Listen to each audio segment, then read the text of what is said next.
the e-collar conditioning, she works, she has a very high range for the e-collar. When we're working her in obedience, we're gonna work anywhere from like 7 to 13. I've got the e-collar set at 7 right now, and we'll see where she's at. What we wanna do is we wanna add pressure a second before we say command, then ask the command, and when she commits to it, the pressure is gonna go off. So I'm gonna start with the place, and I'm going to pressure place, help her with the leash if I need to. Good. I let it off right when I say good. No, I'm going to bring a reward. Now I also, good girl. So I love that she anticipated that, so I'm gonna give her a big handful for going into a settled behavior. This was extremely hard for Ruthie. We're making really good progress on her going into a down and really settling. I'll let her finish the food that she's got there. Break, good girl, nice job. Now we're gonna do it again. Pressure, then place. Place. So now help with the leash. Good. Break. So I'm gonna just reset that rep because it was a little sloppy. Pressure, place. Good, much better. I'm gonna reward that. And then I'm gonna wait her out. Ow, sorry girl. Wait her up, see if she'll settle. If she won't, then pressure, place. And that repeat command is telling her, nope, place. Good. That repeat of the command on place is telling her that her state of mind is incorrect. So we're looking for her to go to a lower state of mind, which typically comes with the down. The reason we're not asking her to down or to sit is because I don't want her to think obedience on place. I want her to think state of mind. So if she truly can sit there calmly, I wouldn't mind. But typically with most dogs, especially in their training, making them go into a down is going to help lower their brain as well. So we're usually requiring that. There's some specific cases where we're not, but for Ruthie specifically, we're definitely doing that. Break. Good girl. Nice job.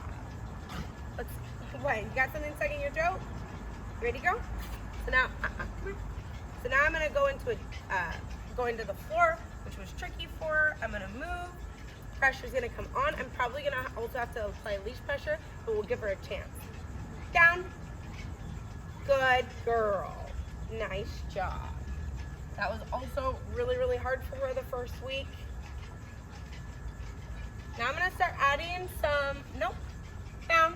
So right when I said no, pressure went on with the e-collar, and I held the e-collar, nope, down. Now, while the e-collar is being applied, I'm also helping her with the leash because I want her to be successful as quick as possible.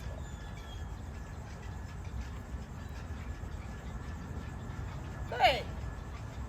Now when I say good to a dog, it's telling them you're doing the right thing. I need you to stay there and keep doing it. Break. Nice job, girlie. Very good. It's a good girl. Place. Now pressure. Good. Now that kind of like stare with dumb eyes a little bit is telling me that my e-collar is probably not high enough. So I'm gonna go up to 9, see if we get a little bit more motivation out of it. Place. Good. So I gave her that second, then I added spatial pressure along with the leash to make her successful. And that whole time the e-collar is being applied. The biggest thing about when we're teaching the dogs the e-collar pressure is the only time that the pressure goes off is once they do the behavior. So while the pressure is being applied, we're helping them in any way to make them recover as quick as possible. Break. If I start feeling like I'm struggling and I let off e-collar pressure and then help her, she's not learning that she needs to escape the e-collar, she's got to do it. Down. Good. Break. We're going to just try that again. You ready, girl? I may geek her up a little bit. Make sure she's a little bit more excited. Down. Good girl. Break. Good. Nice job. Very good girl. Good girl. Place. Good. Good. Break. Nice job. Girl. Place. Good. Again, I'm going to turn up the e-collar a little bit. Place. Nope. Place. Ruthie's really hard with the e-collar in a sense. Nope. Nope. Place. Place. in the sense that she can take really high pressure. It's very typical for when we're working in an overly aroused situation that she's working 40, sometimes even 60. So, and barely giving us any recognition that she feels it. I know she feels it, but she's not like giving us any uncomfortable feelings. So she definitely has a wide range. So figuring out what her lowest level that she works for, where it's going to take us some time to figure out what that true level is. Break. Good girl. Very good. Place. Good. Break. We'll try that again. Place. Good. Very good. Place. Good. Break. Nice job. Down. Good. Break. Good girl. Very good. Then I'll do a little bit of bringing her into the heel side. I'll use this e-collar a little bit. Now, when I'm first teaching it, the best way of holding the leash and the e-collar is what I like to do is I put, with my gather hand, I call it, my hand that's not closest to the dog, I'm gonna grab the leash. I'm also gonna grab the e-collar. That allows my left hand to be able to feed her, also use the leash to kind of help her be successful. So these first couple times, I'm gonna just have food in my hand. I'm gonna kind of like get her engaged with me while I've got it's a lot of things, and I understand that. I'm gonna just move this pressure where it's not on the top of her head. So while I've got the food, I'm also gonna kind of grab the leash. A lot of times I do it with my thumb. I'm going to apply pressure, tell her with me, and I'm gonna lure her all the way into my left side. So pressure with me.